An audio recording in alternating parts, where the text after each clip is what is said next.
হলদিয়া মেছেদা ৪১ নম্বর জাতীয় সড়কে নিমতৌড়ি এলাকায় ৬টি গাড়িতে প্রায় ১০০-রও বেশি গরু সহ ২৫ জনকে আটক করল তমলুক থানার পুলিশ। পূর্ব মেদিনীপুরের নরঘাট থেকে পশ্চিম মেদিনীপুরের পিংলা যাওয়ার পথে একটি লরি ও ৫টি ছোট ট্রাক ভর্তি প্রায় ১০০-রও বেশি গরুকে আটক করল তমলুক থানার পুলিশ। এই ৫টি গাড়ি হলদিয়া মেছেদা জাতীয় সড়ক ধরে পশ্চিম মেদিনীপুরের পিংলা যাওয়ার সময় পুলিশ গোপন সূত্রে খবর পেয়ে তমলুকের নিমতৌড়ি এলাকায় গাড়িগুলিকে আটক করে। জিজ্ঞাসাবাদ করে জানা যায়, পশ্চিম মেদিনীপুরে পিংলার লক্ষ্মীবাড়ি এলাকায় এই গরুগুলি নিয়ে যাওয়া হচ্ছিল বিক্রির জন্য। সেই সময় আটক করে তমলুক থানার পুলিশ।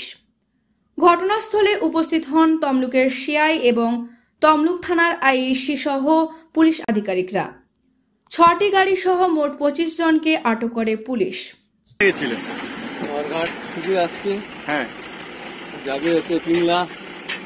কতগুলো গাড়ি কোথায় আমি বলতে না, আমার গাড়ি। এখানে কটা গরু আছে? ছোট ছোট কম ছোট বউনা বাছু, সব পাড়ার বাছু।